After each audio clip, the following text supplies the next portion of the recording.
The brain shaper school में आपका स्वागत है। और आज हम इलेक्ट्रोस्टैटिक्स का तीसरा लेक्चर पढ़ेंगे और उसमें हम इलेक्ट्रिक फील्ड के बारे में भी जानेंगे। और एक और चीज़ थी कि कूलम्स लॉ का वेक्टर फॉर्म, ये भी कई बार एग्जाम में पूछा जाता है, तो आपको बता दें vector form of Coulomb's law, और उसके बाद इलेक्ट्रिक फील्ड की हम बात करेंगे। वेक्टर फॉर्म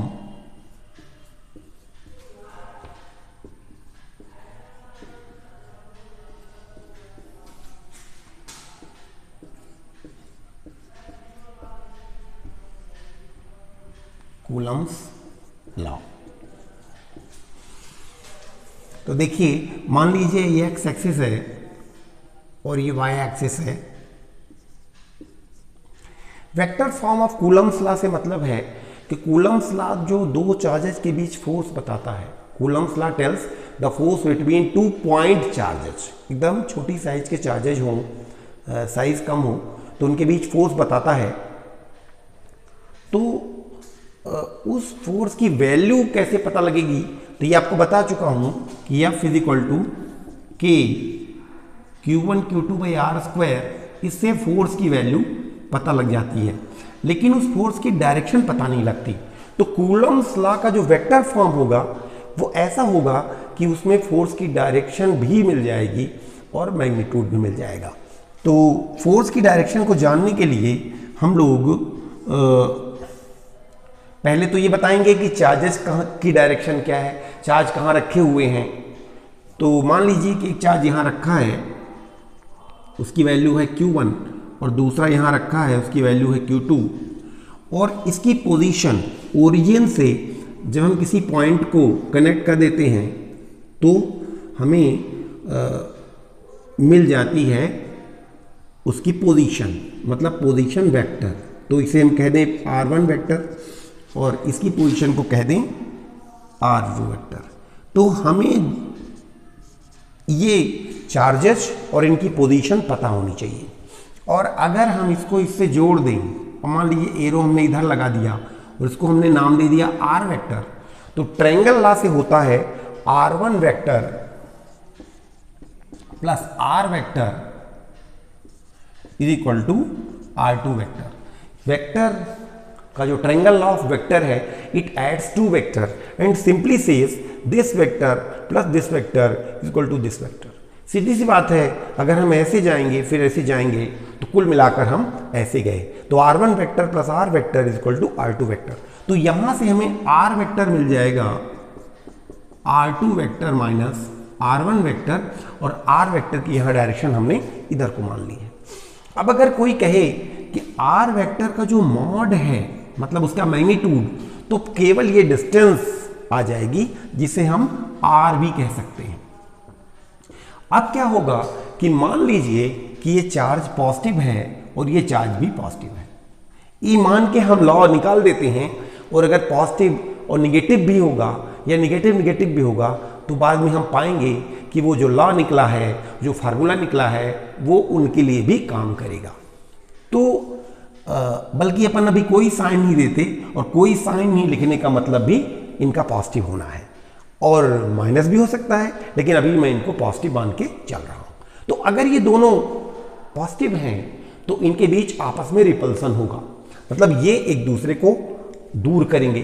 तो ये इसको दूर करेगा और ये इसको दूर करेगा, तो दोनों ऐसे दूर जाएंगे, एक दूसरे से रिपल करेंगे।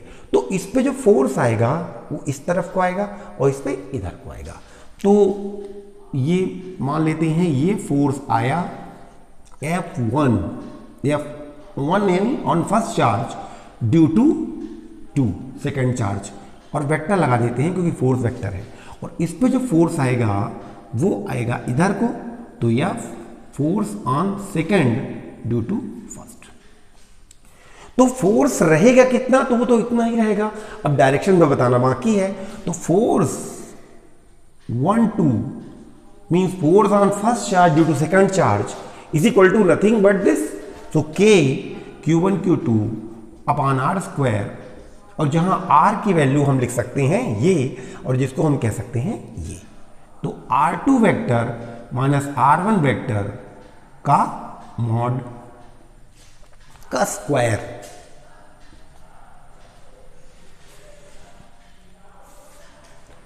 R का मॉड का मतलब ये तो ये आ गया फोर्स। अब रही बात कि इसमें डायरेक्शन भी चाहिए, तो डायरेक्शन इधर को है, जो आप जानते हैं कि R वेक्टर का अपोजिट है। तो R वेक्टर का अपोजिट का मतलब कि अपन कह सकते हैं कि ये जो R वेक्टर है उसका अपोजिट का मतलब इसमें माइनस लगा दीजिए तो अपोजिट हो जाएगा, और ये डायरेक्शन लगा दीजिए। तो ये डायरेक्शन मतलब इसकी डायरेक्शन लगाइए। तो डायरेक्शन का मतलब है कि R2 माइनस R1 वेक्टर अगर हमने लिख दिया तो ये तो डायरेक्शन भी है और मैग्नीट्यूड भी है। तो ऐसा करिए कि मैग्नीट्यूड डायरेक्शन दोनों है, हमें केवल डायरेक्शन चाहिए थी तो हम मैग्नीट्यूड को हटा देते हैं। तो एक मैग्नीट्यूड इसमें है तो एक मैग्नीट्यूड से हम इसको डिवाइड कर देते हैं, मतलब इसको हम क्यूब कर देते हैं। तो क्या होगा, इसमें जो मैग्नीट्यूड डायरेक्शन दोनों थी तो इसका जो मैग्नीट्यूड था वो ये मैग्नीट्यूड से कट जाएगा और इसकी डायरेक्शन बच जाएगी, और इसकी जो भी डायरेक्शन है वो डायरेक्शन R की थी और उसका उल्टा F12 होगा। और जाहिर है कि F21 जो होगा वो इसी का उल्टा होगा, तो माइनस ऑफ F12। यानी आप ऐसा कह सकते हैं कि इसमें आप माइनस मत लगाइएगा, तो ये वैल्यू आप लिख दीजिए। इस तरह से ये वेक्टर फॉर्म हो गया। कुछ लोग पूछ लेते हैं तो हमारे बच्चे जब बता नहीं पाते तो दिक्कत महसूस करते हैं, इसलिए मैंने ये बता दिया। बाकी ये ज़्यादा जरूरी नहीं है, पर अगर कभी वेक्टर की बात आ जाए तो आप बताने के काबिल आपको होना चाहिए। वेक्टर के बारे में अगर ज़्यादा जानकारी आपको चाहिए तो 11th का हमारा वेक्टर वाला आप देख लेंगे वीडियो, जो कि आने वाला है। अभी वेक्टर के बारे में पढ़ाएंगे। अभी हम 11th में डायमेंशनल एनालिसिस पढ़ा रहे हैं, तो उसके बाद हम कुछ ट्रिग्नोमेट्री बताएंगे और फिर कुछ उसमें मैथमेटिकल टूल्स के रूप में वेक्टर्स भी बताएंगे। तो अब हम लेते हैं इलेक्ट्रोस्टैटिक्स, और इसमें हम लेते हैं इलेक्ट्रिक फील्ड।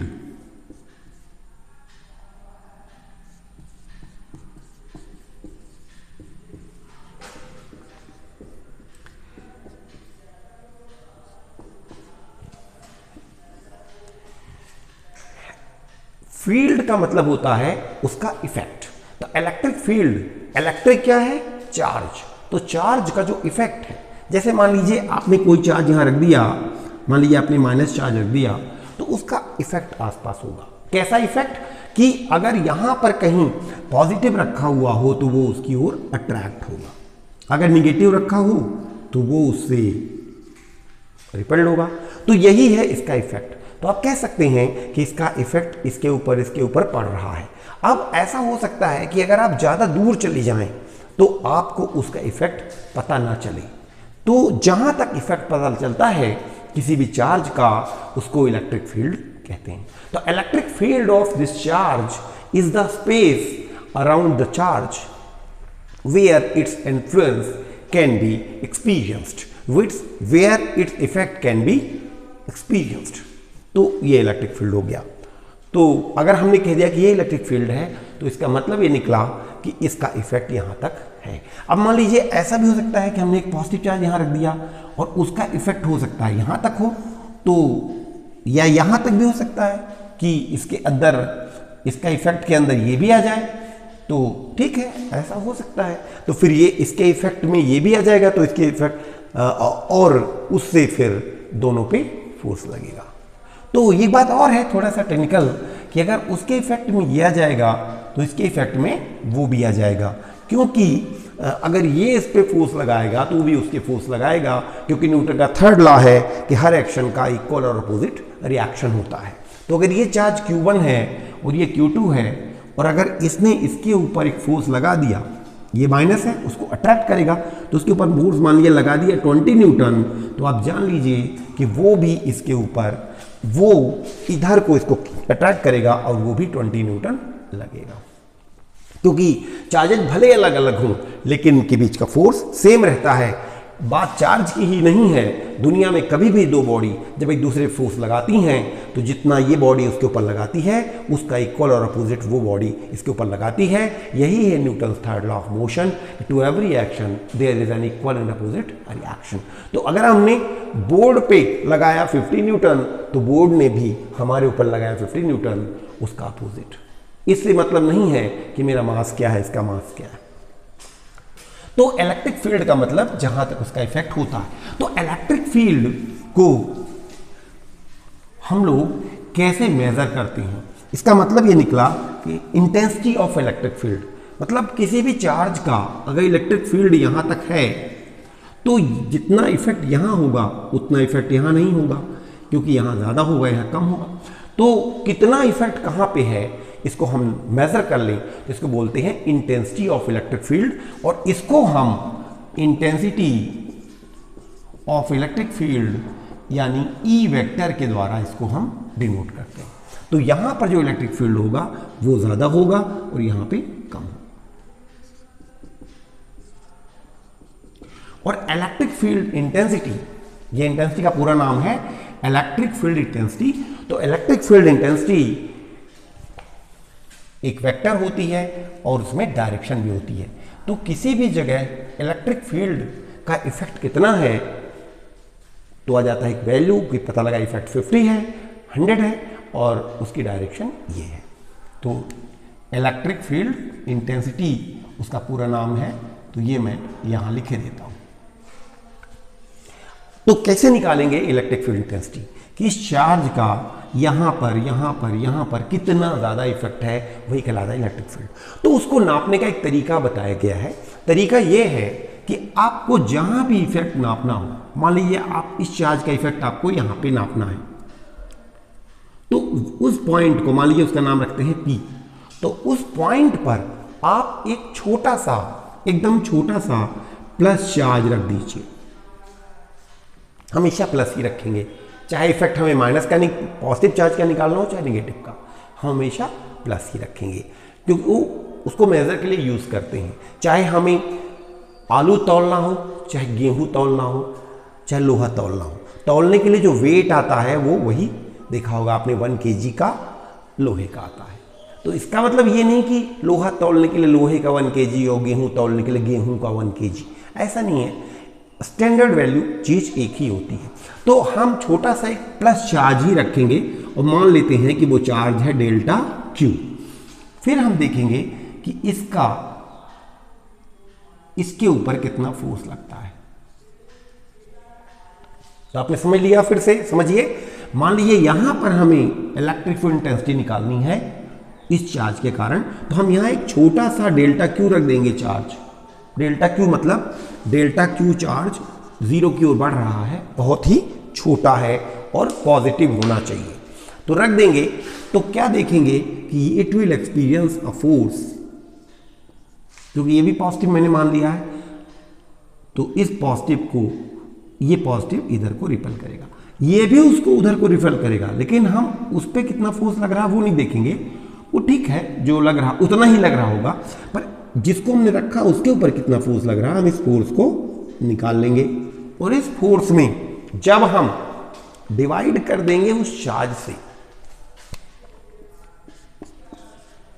जो चार्ज हमने रखा है, तो ये आ जाएगा electric field intensity at this point. मान लीजिए पॉइंट है x, इसका नाम रख दें, तो ये आएगा electric field intensity at x। ठीक है, तो डेफिनेशन बन गई कि electric field intensity at a point is equal to the force experienced per unit positive charge kept at that point. और जो इस फोर्स की डायरेक्शन है वही इलेक्ट्रिक फील्ड की डायरेक्शन हो जाएगी, क्योंकि चार्ज तो पॉजिटिव है और वो भी स्केलर है। याद रखिए, चार्ज स्केलर है, होता ही है और पॉजिटिव ले लिया ही गया है। तो यहां से जो SI यूनिट होगी इलेक्ट्रिक फील्ड की, वो हो जाएगी क्या, न्यूटन अपॉन कूलम। और उसका हम डायमेंशन फार्मूला भी निकाल सकते हैं। तो डायमेंशन फार्मूला निकालेंगे तो फोर्स का डायमेंशन फार्मूला आप जानते हैं mL(T⁻²) और कूलॉम का डायमेंशन फार्मूला याद रखिए होता है AT। तो ये हो जाएगा mL(T⁻³ क्योंकि ये T⁻1 ऊपर जाएगा -1 बन जाएगा और A ऊपर जाएगा तो A⁻⁻1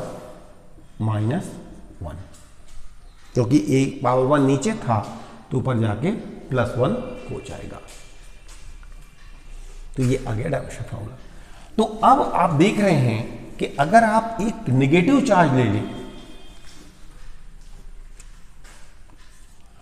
और उसके कारण इलेक्ट्रिक फील्ड निकालना चाहें यहां, तो उसके लिए रूल वही है कि छोटा सा प्लस चार्ज रख देंगे और देखेंगे कि इसके ऊपर कितना फोर्स लगता है इसके कारण। तो आप जानते हैं कि इसको ये क्या करेगा, अपनी ओर अट्रैक्ट करेगा, तो फोर्स इस तरफ को लगेगा। तो वो फोर्स F हम निकाल लेंगे अपॉन डेल्टा क्यू कर देंगे। तो यहाँ पर इस पॉइंट P पर इलेक्ट्रिक फील्ड आ जाएगा और डायरेक्शन क्या आएगी, ये आएगी। तो याद रखें direction of electric field due to negative charge is towards the negative charge and direction of electric field due to positive charge is away from the positive charge. तो इसी बात को बताने के लिए हम डायरेक्शंस को दिखाने वाला एक डायग्राम बना लेते हैं कि जैसे ये पॉजिटिव चार्ज है तो इसके कारण जो इलेक्ट्रिक फील्ड होगा वो यहाँ पर छोटा सा प्लस रखेंगे तो वो उधर जाएगा, तो इलेक्ट्रिक फील्ड इस तरफ। यहाँ रखेंगे पॉजिटिव चार्ज तो इधर जाएगा, यहाँ रखेंगे तो इधर जाएगा, यानी यहाँ पर इलेक्ट्रिक फील्ड इधर है, यहाँ इधर है, यहाँ पर यहाँ यहाँ यहाँ सब जगह उधर को है, यहाँ इधर को है। ये सब इलेक्ट्रिक फील्ड की डायरेक्शंस हो गई। तो this is electric field due to plus charge. और अब देख लें electric field due to minus charge, तो इधर को इसके कारण यहाँ रखेंगे, यहाँ इलेक्ट्रिक फील्ड निकालना होगा तो छोटा सा प्लस रख देंगे, फिर देखेंगे किधर जा रहा है, तो जिधर को अट्रैक्ट होगा उधर को इलेक्ट्रिक फील्ड आएगा। यहाँ पर इधर को आएगा, यहाँ इधर को आएगा, यहाँ इधर को आएगा। तो इलेक्ट्रिक फील्ड की डायरेक्शन जाननी है तो electric field is a vector and this direction is same as the direction of the force experienced by a small positive charge kept at that point. Electric field की आप definition लिख सकते हैं कि electric field intensity at a point is equal to the force acting on a unit positive charge kept at that point, and direction of electric field is same as direction of the force experienced by the small positive charge kept at that point। तो देखिए जब रखना होता है तो small positive charge कहते हैं और जब इलेक्ट्रिक फील्ड इंटेंसिटी निकालना होता है तो डेफिनेशन पे चलते हैं तो वो आ जाता है कि फोर्स पर यूनिट चार्ज, पर यूनिट पॉजिटिव चार्ज। तो ये डेफिनेशन हमारी बन जाती है। तो आप देख रहे हैं कि इलेक्ट्रिक फील्ड इस तरह से लग रहा। अब अगर यहां पर एक प्लस चार्ज हो और एक माइनस हो तो अब यहां पे छोटा सा प्लस रख देंगे तो क्या होगा, यानी ये दोनों चार्ज है, इनके कारण इलेक्ट्रिक फील्ड, तो यहां पे क्या होगा, ये इधर को रिपल करेगा और ये अट्रैक्ट करेगा, तो दोनों की कृपा से कुल इलेक्ट्रिक फील्ड इधर को जाएगा। अब यहां पर इधर को होगा, यहां पर तो ये यहां पर छोटा सा प्लस रख देंगे तो ये क्या करेगा, अट्रैक्ट करेगा और ये क्या करेगा, रिपल करेगा। अब दोनों में जो ज़्यादा होगा जो फोर्स वो अपना काम कर जाएगा। तो अगर इसका ज़्यादा होगा फील्ड, इसकी वैल्यू ज़्यादा होगी तो वो ये ज़्यादा हो जाएगा और ये कम हो जाएगा, तो कुल मिला के यहाँ इलेक्ट्रिक फील्ड उस तरफ को बनेगा। तो इलेक्ट्रिक फील्ड अलग अलग जगह अलग अलग डायरेक्शन में होता है and value of electric field depends on charge and also on the distance. अगर ज़्यादा चार्ज है तो ज़्यादा इफेक्ट पैदा करेगा, लेकिन दूर जाने पे कम इफेक्ट पैदा करेगा। तो दो बातों पर डिपेंड करता है। तो हम एक फार्मूला आपको दे देते हैं कि electric field due to a point charge, तो पॉइंट चार्ज के कारण किसी पॉइंट पर कितना इलेक्ट्रिक फील्ड होता है। देखिए चार्ज दो तरह के होते हैं, एक होता है पॉइंट चार्ज और दूसरा होता है डिस्ट्रीब्यूटेड चार्ज। एक चार्ज ऐसा होता है कि जो एक पॉइंट पर होता है, एक छोटे से पॉइंट पर चार्ज, इसका मतलब ये नहीं कि छोटा सा चार्ज, छोटा भी हो सकता है, बड़ा भी हो सकता है, but it is constrained at a point, एक छोटे सा पॉइंट पर है। जैसे एक छोटा सा पार्टिकल ले लें, उस पर चार्ज दे दें, पॉइंट चार्ज हो गया। अब जैसे मान लीजिए कि मेरे ऊपर कोई चार्ज दे दिया गया, तो वो चार्ज क्या होगा, मैं गुड कंडक्टर हूँ तो मेरे ऊपर फैल जाएगा, तो वो हो जाएगा डिस्ट्रीब्यूटेड चार्ज। तो एक पॉइंट चार्ज है, मान लीजिए Q है, और उसके कारण हमें इलेक्ट्रिक फील्ड निकालना है कि इस चार्ज का इफेक्ट कितना होगा। तो इलेक्ट्रिक फील्ड ही कहते हैं, वैसे उसका मतलब होता है इलेक्ट्रिक फील्ड इंटेंसिटी। अगर मैं कहता हूँ इलेक्ट्रिक फील्ड, तो मतलब इसका इफेक्ट कहाँ तक होगा। अगर मैं कहता हूँ इलेक्ट्रिक फील्ड बताइए कितना होगा, तो इसका मतलब, मेरा मतलब है कि इलेक्ट्रिक फील्ड इंटेंसिटी। तो मान लीजिए हमें यहाँ पे इस पॉइंट P पर, ये एक पॉइंट है, एक जगह है जहाँ हमें इलेक्ट्रिक फील्ड निकालना है, जो कि यहाँ से स्मॉल r डिस्टेंस पर है। तो हम इलेक्ट्रिक फील्ड निकालना चाहते हैं P पर, we want to find electric field at P due to this point charge Q and P is present at r distance from point charge. तो नियम क्या है कि हम यहाँ एक छोटा सा प्लस डेल्टा Q रख देंगे और देखेंगे कि इस पर कितना फोर्स इसके कारण लग रहा, इसके कारण कितना फोर्स लग रहा उसको देखेंगे, तो इलेक्ट्रिक फील्ड आएगा इसके कारण, और किसी और के कारण इस पर कितना फोर्स लग रहा, तो इलेक्ट्रिक फील्ड आएगा यहाँ पर उसके कारण। तो आप जानते हैं कि अगर ये चार्ज प्लस हो तो फील्ड उधर होगा, और अगर ये चार्ज माइनस हो, अगर ये चार्ज माइनस होगा तो फोर्स इस तरफ को लगेगा। तो मान लेते हैं प्लस है और फोर्स F उस तरफ लगेगा, और फोर्स कितना लगेगा वो कूलम्स लॉ से बताया जा सकता है। तो फोर्स F वेक्टर लगेगा K Q1 Q2 upon R square. तो फोर्स लगेगा K Q1 यानी ये चार्ज, Q2 यानी ये charge, delta Q upon R square, इतना फोर्स लगेगा। तो आप जानते हैं कि फोर्स को जब हम डिवाइड कर देते हैं डेल्टा Q से, तो आ जाता है इलेक्ट्रिक फील्ड। तो इलेक्ट्रिक फील्ड आ जाएगा ये force K Q1 Q2 upon R square और डिवाइडेड बाई डेल्टा Q।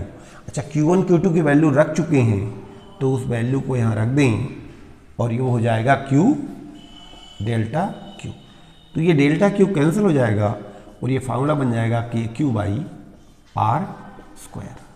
तो यही इलेक्ट्रिक फील्ड का फार्मूला होता है। ये इलेक्ट्रिक फील्ड का मैग्नीट्यूड है, इसलिए इसको हम ऐसा लिख सकते हैं, या केवल E लिख सकते हैं। डायरेक्शन तो आप जान गए कि पॉजिटिव चार्ज से बाहर की ओर होगा। तो आज यहीं तक, फिर अगले लेक्चर में हम लेंगे। So thanks for watching.